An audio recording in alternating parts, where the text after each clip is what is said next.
Line beat की तैयारी करना है तो सबसे पहले इसकी रिक्वायरमेंट देखेंगे कि रिक्वायरमेंट क्या है। तो रॉ मटेरियल 50 गुणे 120 है और 10 mm मोटाई है, ठीक है ना। तो उसका क्या करेंगे 120 mm पे मार्किंग करेंगे।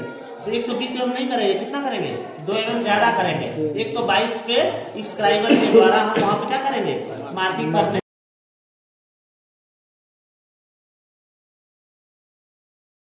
हेक्सा ब्लेड लगा हुआ है तो हम उसको जहाँ मार्किंग किए वहां पे हम हेक्सा से इसमें स्क्राइबर है, ठीक है ना। देख लो ये बैंड स्क्राइबर। इसके बाद ये हेक्सा है, इससे कटिंग करते हैं। सीधी रेखा खींचना होता है तो इस ट्राई स्क्वायर की जरूरत पड़े। देखो ये स्टॉक है और ये ब्लेड है। यस सर, समझ में आ रहा। स्टॉक और ब्लेड से हम किसी भी सतह को हम 90 डिग्री जब चेक करना होता है तो इससे हम इजीली चेक कर सकते हैं। जैसे इसकी 90 डिग्री देखना है तो स्टॉक को लगाएंगे, ब्लेड में से तो हम 90 डिग्री नापने के लिए काम आता है, सतह को फ्लैटनेस नापने के लिए काम आता है, ठीक है ना। इसका नाम है गुनिया।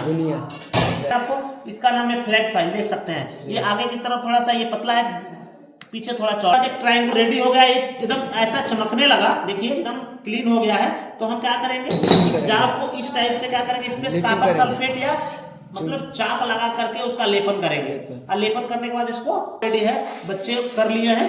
इसके बाद हम क्या करेंगे, ये पंच है, सेंटर पंच है। मुख्य रूप से 3 प्रकार का है। हैमर की सहायता से हम इससे पंचिंग करेंगे। क्या करेंगे बनेगा वो परमानेंट बनेगा, कभी क्या होगा वो खराब नहीं, मतलब मिटेगा नहीं। देखो जैसे यहाँ पे आप लोग किए हो तो ये दिखेगा, दिख रहा है कि नहीं दिख रहा है। अगर ऐसे लाइन खींचोगे तो दिखेगा नहीं दिखेगा। इसलिए जो जाब को हम परमानेंट मार्किंग करने के लिए हम पंचिंग करते हैं, इसको ठोकने के लिए प्रयोग किया जाता है।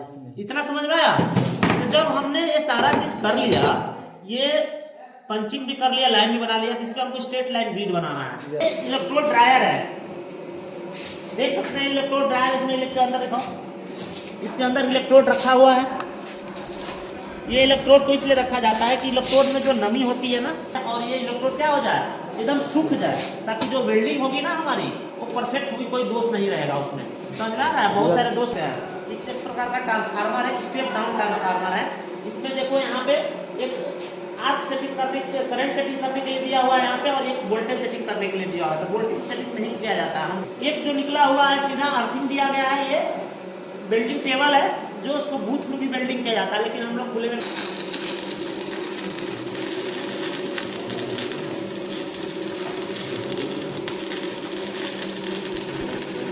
देख सकते हैं आप लोग। ये इलेक्ट्रोड होल्डर है, इसमें हम इलेक्ट्रोड को फंसा। स्क्रीन है, आई शील्ड के नाम से भी जाना जाता है। आई शील्ड मतलब होता है आंख की सुरक्षा करने वाला इक्विपमेंट या यंत्र। तो जब इसको हम लगाते हैं ना, तो जो हमारे उसमें से जो रेडिएशन वेल्डिंग से निकलता है हमारे आंख पे नहीं आता है, तो हमारा आंख क्या होती है सुरक्षित रहती है। ऐसा हुआ है। ये टंग्स है, इसको आपको पकड़ना होगा तो हाथ से नहीं पकड़ेंगे। क्यों नहीं पकड़ेंगे, क्योंकि हाथ जल जाएगा। ये इससे हम चिपिंग हैमर के द्वारा हम इसमें जो स्लैग लगा है इसको हटाएंगे। इसको रगड़ते हैं ऐसे, देखो देखो, रगड़ने के बाद एकदम चिकना हो गया। ले और पास में देखो, जो वेल्डिंग की बीड है चमकने लगी। समझ आ रहा है कि नहीं आ रहा है।